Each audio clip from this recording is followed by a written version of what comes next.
Voting is underway in the first round of the snap elections in France in what is seen as the country's most consequential polls in decades. The legislative snap polls will take place in two rounds. The first round today, the second on the 7th of July.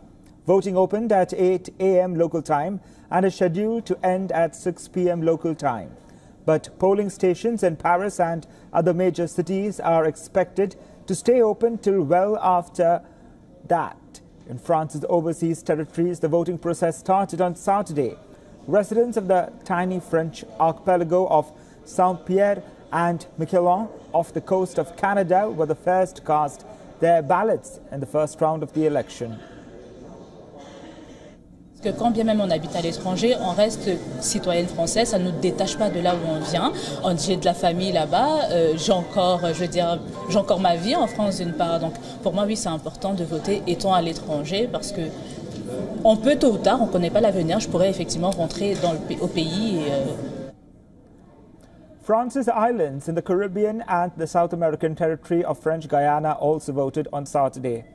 Voters hit polling stations in the Pacific territory of New Caledonia, as well as French expatriates in New York said they follow politics in France very closely and are all very concerned.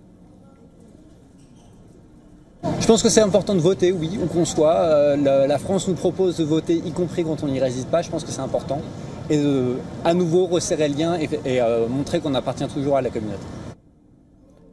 The second round is due on the 7th of July. At the end of which France will have elected the 577 members of its National Assembly. Two young leaders are gunning for the Prime Minister's post. 28-year-old frontman of far-right Jordan Bardella is squaring off against Prime Minister Gabriel Attal. The elections come after French President Emmanuel Macron called for the snap polls after suffering a crushing defeat to Marine Le Pen's far-right National Rally Party in European Parliament polls on June 9th. And for more on this, we were earlier joined by our correspondent Himanshu Dikshit from Paris.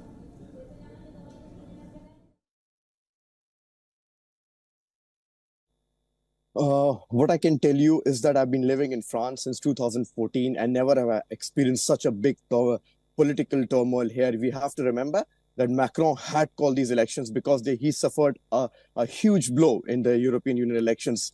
We have to understand that Macron's position is not under any problem at all. He remains the president probably no matter what happens in these elections.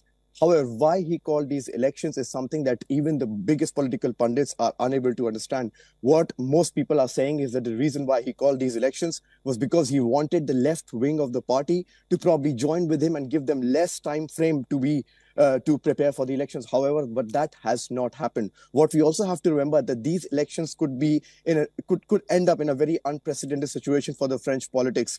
We have to remember that 577 is the number of seats. However, you need around 288 to have the clear majority.